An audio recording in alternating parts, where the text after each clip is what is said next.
നമസ്കാരം, മലയാളി വാർത്തയിലേക്ക് സ്വാഗതം. റഷ്യൻ നിർമ്മിത വ്യോമ പ്രതിരോധ സംവിധാനമായ S-400 ട്രയംഫിന്റെ ശേഷിക്കുന്ന 2 സ്ക്വാഡ്രണുകൾ 2026-2027 ഇന്ത്യക്ക് കൈമാറാമെന്ന് റഷ്യ അറിയിച്ചിരിക്കുകയാണ്. ചൈനയിലെ കിങ്ദാവോയിൽ നടന്ന SCO അതായത് ഷാങ്ഹായ് കോഓപ്പറേഷൻ ഓർഗനൈസേഷൻ പ്രതിരോധ മന്ത്രിമാരുടെ യോഗത്തിലാണ് ഇന്ത്യക്ക് റഷ്യ ഇത്തരത്തിലൊരു ഉറപ്പ് നൽകിയത്. പാകിസ്ഥാനെതിരായ ഓപ്പറേഷൻ സിന്ദൂറിൽ ഇന്ത്യയുടെ പോരാട്ടത്തിൽ നിർണായക പങ്കുവഹിച്ച വ്യോമ പ്രതിരോധ സംവിധാനമായിരുന്നു S-400 Triumf. Surface to air വ്യോമ പ്രതിരോധ സംവിധാനത്തിന്റെ കാര്യത്തിൽ പാകിസ്ഥാന്റെ നിരവധി മിസൈലുകളാണ് ഇന്ത്യ തകർത്ത് തരിപ്പണമാക്കിയത്. അപ്പോൾ വീണ്ടും അത് നമ്മൾ വാങ്ങുന്നു അല്ലെങ്കിൽ നമുക്ക് കിട്ടുന്നു എന്നത് നമ്മുടെ പ്രതിരോധ ശേഷി അല്ലെങ്കിൽ നമ്മുടെ പ്രതിരോധ രംഗത്ത് വലിയ രീതിയിലുള്ള ഒരു നേട്ടമായി മാറുമെന്ന കാര്യത്തിൽ സംശയമില്ല. കരാർ പ്രകാരം ശേഷിക്കുന്ന 2 സ്ക്വാഡ്രണുകൾ 2026-2027 ആകുമ്പോഴേക്കും ഇന്ത്യക്ക് നൽകാമെന്നാണ് റഷ്യൻ പ്രതിരോധ മന്ത്രി ആൻഡ്രി ബലോസോവ് കേന്ദ്ര പ്രതിരോധ മന്ത്രി രാജ്നാഥ് സിംഗിന് ഉറപ്പ് നൽകിയിരിക്കുന്നത്. നിലവിൽ റഷ്യൻ നിർമ്മിത S-400 ട്രയംഫിന്റെ 3 സ്ക്വാഡ്രണുകളാണ് ഇന്ത്യ ഉപയോഗിക്കുന്നത്. 2018 റഷ്യയുമായി ഒപ്പുവെച്ചിരുന്നു. അതിൽ $5.43 ബില്യൺ കരാറിലാണെന്ന് ഒപ്പുവെച്ചത്. 2023 അവസാനത്തോടെ ഇന്ത്യക്ക് 5 സ്ക്വാഡ്രണുകളും കിട്ടുമെന്നായിരുന്നു അന്ന് വ്യക്തമാക്കിയിരുന്നത്. പക്ഷേ റഷ്യ യുക്രൈൻ യുദ്ധം കാരണം ബാക്കി 2 സ്ക്വാഡ്രണുകൾ ഇന്ത്യക്ക് കൈമാറുന്നത് വൈകുന്ന സാഹചര്യമുണ്ടായി. ഓരോ S-400 സ്ക്വാഡ്രണിലും 128 മിസൈലുകളിൽ 2 മിസൈൽ ബാറ്ററികളായിരുന്നു ഉണ്ടായിരുന്നത്. 120, 200, 250, 380 കിലോമീറ്റർ ഇന്റർസെപ്ഷൻ ശ്രേണികൾ, റഡാറുകൾ, ഓൾ ടെറൈൻ ട്രാൻസ്പോർട്ടർ, എറക്ടർ വാഹനങ്ങൾ എന്നിവയും ഇതിൽ ഉൾപ്പെട്ടിരുന്നു. ചൈനയും പാകിസ്ഥാനെ നേരിടുന്നതിനായി ഇന്ത്യയുടെ വടക്കു പടിഞ്ഞാറൻ കിഴക്കൻ മേഖലകളിലായാണ് 3 S-400 സ്ക്വാഡ്രണുകളെ ഇന്ത്യൻ വ്യോമസേന വിന്യസിച്ചത്. മാത്രമല്ല 4ാമത്തെ സ്ക്വാഡ്രൺ അടുത്ത വർഷവും 5ാമത്തേത് 2027 ഇന്ത്യക്ക് കിട്ടാനാണ് സാധ്യത. മാത്രമല്ല DRDO പ്രോജക്ട് കുഷയ്ക്ക് കീഴിൽ 350 കിലോമീറ്റർ ദൂരപരിധിയുള്ള ഒരു വ്യോമ പ്രതിരോധ സംവിധാനവും വികസിപ്പിക്കുന്നുണ്ട്. 21,700 കോടി രൂപയിലാണ് ഇത് വികസിപ്പിക്കുന്നത് എന്നാണ് മനസ്സിലാക്കാൻ സാധിക്കുന്നത്. 21,700 കോടി രൂപ ചെലവിൽ ഇന്ത്യൻ വ്യോമസേനയ്ക്കായിട്ട് 5 സ്ക്വാഡ്രണുകൾ ആയിരിക്കും DRDO തയ്യാറാക്കുക. 2028-2029 ഈ സംവിധാനം പ്രവർത്തനക്ഷമമാക്കാൻ ഇന്ത്യ ലക്ഷ്യമിടുന്നു എന്നതടക്കമുള്ള റിപ്പോർട്ടുകൾ അടക്കം പുറത്തു വരുന്നുണ്ട്. അതായത് നമ്മുടെ പ്രതിരോധ രംഗത്ത് ഒരു കരുത്താർജിക്കുക അല്ലെങ്കിൽ നല്ല ആയുധങ്ങൾ വാങ്ങുക.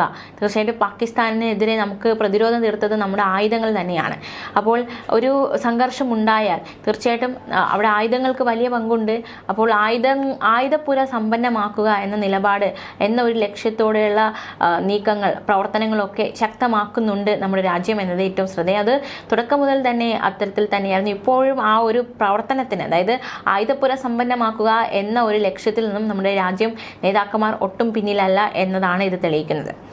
ഓപ്പറേഷൻ സിന്ദൂറിന് ശേഷം രാജ്യത്തിന്റെ പ്രതിരോധ സംവിധാനങ്ങൾ ശക്തിപ്പെടുത്താൻ പുതിയ കരാറുമായി പ്രതിരോധ മന്ത്രാലയം രംഗത്ത് വന്നതും ഡ്രോൺ വേദ സംവിധാനങ്ങൾ ഉൾപ്പെടെ വാങ്ങാൻ 2,000 കോടി രൂപയുടെ അടിയന്തര ആയുധ സംഭരണ കരാറിനായിരുന്നു അനുമതി. 13 കരാറുകളിലൂടെ അത്യാധുനിക സംവിധാനങ്ങൾ സേനയുടെ ഭാഗമാകുമെന്നും റിപ്പോർട്ടുകൾ പുറത്തു വന്നിരുന്നു. പാക് അതിർത്തിയിലടക്കം പ്രതിരോധ സംവിധാനങ്ങൾ കൂടുതൽ കരുത്ത് നൽകാനാണ് പ്രതിരോധ മന്ത്രാലയത്തിന്റെ ലക്ഷ്യം. അതിനായി പുതിയ കരാറിലേക്ക് എത്തുകയായിരുന്നു. 2,000 കോടിയുടെ ആയുധ സംഭരണത്തിനാണ് നിലവിൽ അനുമതി നൽകിയത്. ഭീകര പ്രവർത്തനങ്ങൾക്ക് നടപടികൾ കടുപ്പിക്കാനായിരുന്നു ഊന്നൽ നൽകിയിരുന്നത്. ഡ്രോണുകളെ പ്രതിരോധിക്കുക, സൈനികരുടെ സുരക്ഷ, ആക്രമണശേഷി വർദ്ധിപ്പിക്കുക എന്നതടക്കമുള്ള പ്രതിരോധ ഇടപാടായിരുന്നു ഇത്. കേന്ദ്രീകൃത ഡ്രോൺ വേദ സംവിധാനം, വ്യോമാക്രമണ പ്രതിരോധ സംവിധാനം, വിദൂര നിയന്ത്രിത നിരീക്ഷണ ഡ്രോണുകൾ, കവചിത വാഹനങ്ങൾ, തോക്കുകളിൽ ഘടിപ്പിക്കാവുന്ന രാത്രിയിലും കാഴ്ച നൽകുന്ന നൈറ്റ് സൈറ്റ് സംവിധാനം എന്നിവയാണ് അടിയന്തരമായി വാങ്ങിയിരുന്നത്. ഓപ്പറേഷൻ സിന്ദൂറിന് ശേഷം അതിർത്തി മേഖലയിലെ പ്രതിരോധ സംവിധാനങ്ങളെക്കുറിച്ച് വിശദമായ വിലയിരുത്തൽ സേനകൾ നടത്തിയിരുന്നു. ഇതിനു പിന്നാലെയായിരുന്നു പുതിയ സംവിധാനങ്ങൾക്കായി കരാറിൽ ഏർപ്പെട്ടത്.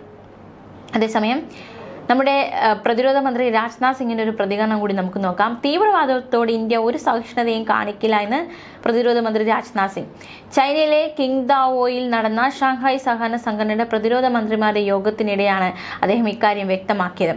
SCO അംഗങ്ങൾ തീവ്രവാദത്തെ അപലപിക്കണമെന്നും ഭീകരതയുടെ പ്രഭവ കേന്ദ്രങ്ങൾ ഇനി സുരക്ഷിതമല്ലെന്ന് തങ്ങൾ തെളിയിച്ചുവെന്നും അദ്ദേഹം അവകാശപ്പെട്ടു.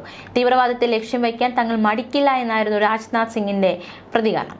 SCO പ്രതിരോധ മന്ത്രിമാരുടെ യോഗത്തിൽ പങ്കെടുക്കാൻ എത്തിയതായിരുന്നു അദ്ദേഹം. അതിൽ സന്തോഷമുണ്ട് എന്നും അദ്ദേഹം പ്രതികരിച്ചു.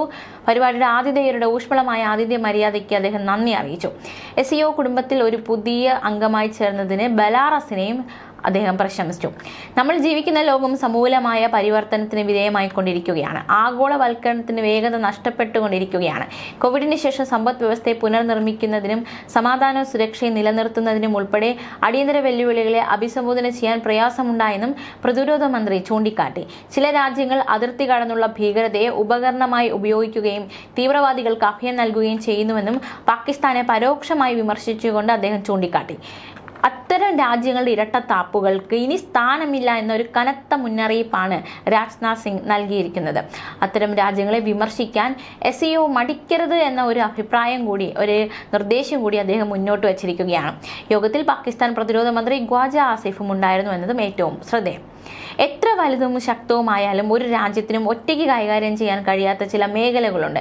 അതിനാൽ ആഗോളക്രമം അല്ലെങ്കിൽ ബഹുരാഷ്ട്രവാദം എന്ന ആശയത്തിനായി രാജ്യങ്ങൾ പരസ്പരം കൂട്ടായ നേട്ടത്തിനായി പ്രവർത്തിക്കണമെന്നും അദ്ദേഹം പറഞ്ഞു. മാത്രമല്ല, സർവ്വജനേ സുഖിനോ ഭവന്തു, അഥവാ എല്ലാവർക്കും സമാധാനവും സമൃദ്ധിയും ആശംസിക്കുന്നു എന്നും അദ്ദേഹം വ്യക്തമാക്കുകയുണ്ടായി.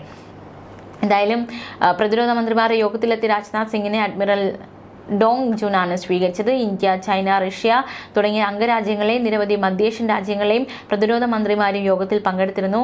ഈ ഒരു യോഗത്തിലാണ് തീവ്രവാദത്തിനെതിരെ ശക്തമായ നിലപാട് ഇന്ത്യ സ്വീകരിച്ചത്. അന്താരാഷ്ട്ര തലത്തിൽ സമാധാനവും സുരക്ഷയും സംബന്ധിച്ച വിഷയങ്ങൾ ചർച്ച ചെയ്യുന്നതിനായി SCO പ്രതിരോധ മന്ത്രിമാരുടെ യോഗം ജൂൺ 25 മുതൽ 26 വരെയാണ് കിങ്ഡോവിൽ നടന്നത്. എന്തായാലും അതിൽ നമ്മുടെ നിലപാട്, നമ്മൾ തീവ്രവാദത്തിനെതിരെയുള്ള ഇന്ത്യയുടെ നിലപാട്, ഇന്ത്യ തുടക്കം മുതൽ സ്വീകരിച്ച നിലപാട് എന്താണെന്ന് ഒരിക്കൽ കൂടി ഘോഷിക്കാനുള്ളൊരു അവസരം കൂടി അവിടെ ഒരുങ്ങി. അന്താരാഷ്ട്ര സമാധാനവും സുരക്ഷയും കൂടുതൽ മികച്ചതാക്കുന്നതിനുള്ള ഇന്ത്യയുടെ കാഴ്ചപ്പാട് പ്രതിരോധ മന്ത്രി യോഗത്തിൽ വിശദീകരിച്ചു. മേഖലയിലെ ഭീകരതയും തീവ്രവാദവും ഇല്ലാതാക്കുന്നതിനുള്ള സംയുക്തവും സ്ഥിരവുമായ ശ്രമങ്ങൾക്ക് ആഹ്വാനം ചെയ്യുമെന്നും പ്രതിരോധ മന്ത്രാലയം വ്യക്തമാക്കി. SCO രാജ്യങ്ങൾക്കിടയിൽ മെച്ചപ്പെട്ട വ്യാപാരം, സാമ്പത്തിക സഹകരണം, കണക്ടിവിറ്റി എന്നിവയുടെ ആവശ്യകത എടുത്തു കാണിക്കും. SCO യോഗത്തോടനുബന്ധിച്ച് ചൈന, റഷ്യ എന്നിവയുൾപ്പെടെ ചില പങ്കെടുക്കുന്ന രാജ്യങ്ങളിലെ പ്രതിരോധ മന്ത്രിമാരുമായി അദ്ദേഹം ഉഭയകക്ഷി കൂടിക്കാഴ്ച നടത്തിയിരുന്നു. മേഖലയിലെ രാഷ്ട്രീയം, സുരക്ഷ, സാമ്പത്തിക ശാസ്ത്രം, ജനങ്ങൾ തമ്മിലുള്ള ഇടപെടൽ എന്നിവയിൽ ബഹുരാഷ്ട്രവാദം പ്രോത്സാഹിപ്പിക്കുന്നതിലും സഹകരണം വളർത്തുന്നതിലും ഇന്ത്യ SCOയ്ക്ക് പ്രത്യേക പ്രാധാന്യം നൽകുന്നുവെന്നായിരുന്നു മന്ത്രാലയം വ്യക്തമാക്കിയത്. സഹകരണത്തിലൂടെയും ചർച്ചകളിലൂടെയും പ്രാദേശിക സ്ഥിരതയും സുരക്ഷയും പ്രോത്സാഹിപ്പിക്കാൻ 2001 സ്ഥാപിതമായ സംഘടനയാണ് SCO. ന്യൂസ് ഡെസ്ക്, മലയാളി വാർത്ത.